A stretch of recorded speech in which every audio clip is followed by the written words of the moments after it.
Voici les unes des journaux parus à Kinshasa. Est de la RDC, la prospérité montre la façon dont Ban Ki-moon débat les groupes armés. Le phare se réfère aux députés qui exhument le dossier des hydrocarbures. Enfin, campagne agricole, le potentiel catégorise le Katanga parmi les mal aimés. C'est tout pour les unes et maintenant, la revue de presse. Procès chez Beya, le phare avance les raisons pour lesquelles la voix de Sans Voix a claqué la porte. L'ONG décide de porter l'affaire devant les juridictions régionales et internationales. Le confrère revient sur le fait que la haute cour militaire avait rejeté la demande des parties civiles de convertir le général John Numbi Banza Tambo en prévenu. Cet arrêt avait créé un tollé général dans les rangs des défenseurs des droits de l'homme ainsi que de toutes les parties civiles.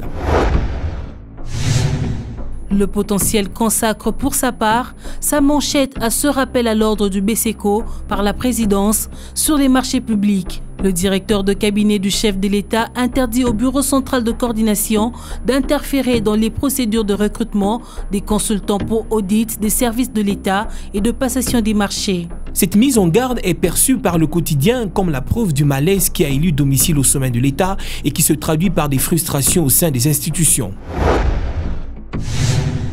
Vie institutionnelle toujours, la prospérité accorde 48 heures à Augustin Matata Pogno pour convaincre les députés sur le budget 2013. La consoeur conseille au chef du gouvernement de préparer avec ses ministres des réponses aux députés qui ont soulevé des préoccupations pertinentes sur ce projet de loi budgétaire.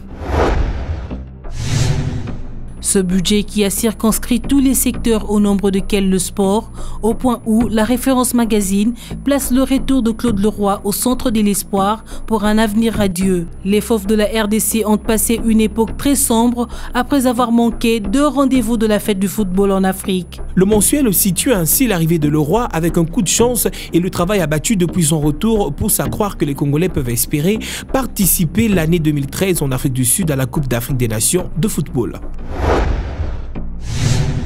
De la fête, encore la fête à la Maison Blanche et le soft est explicite s'agissant du clan Obama. Yes, ils ont gagné. C'est du vrai big win et il faut dire bravo à l'Amérique, cette grande Amérique, très grande, où tout est possible, où qui veut peut. L'hebdomadaire explique qu'ils viennent de la High Society ou de nulle part, du vieux continent européen ou d'un village perdu d'Afrique, du Kenya.